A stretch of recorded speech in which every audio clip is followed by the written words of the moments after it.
Now to Denver, where the pandemic means fewer drivers are parking in downtown Denver, and the lack of people parking really adds up. For the past year, many people, of course, haven't needed to drive or park in the city because so many of you are staying and working from home right now.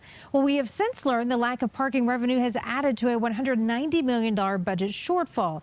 Parking revenue from meters, lots, and fines has dropped 37%.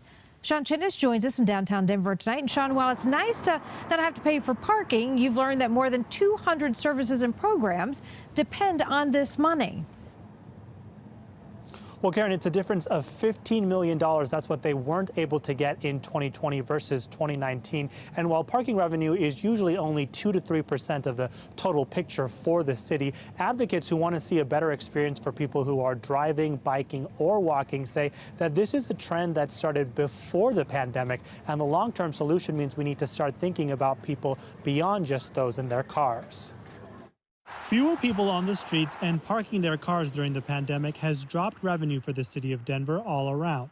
Money from tickets down 27%, meters down 44%, and lots down 54%. Even before the pandemic, we knew that there was a real shortfall in the funding we need to build out the mobility options that Denver residents want. And while many drivers have enjoyed a break on parking fees or fines, organizations like Denver Streets Partnership say the city will need to increase its prices to make up the lost revenue.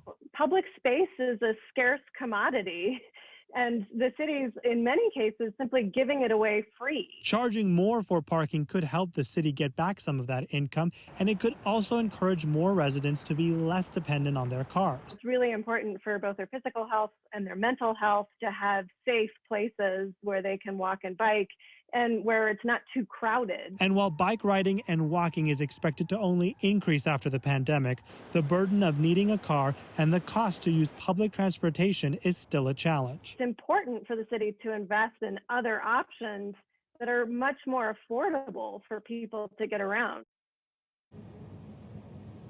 And so again, while parking revenue is a small part of the picture when we talk about the entire shortfall, it is coming at a time when the city is making some drastic steps here. We know that they're asking each of their agencies to make cuts that are more than 10%, and there are currently 400 open positions with the city that are going to remain vacant.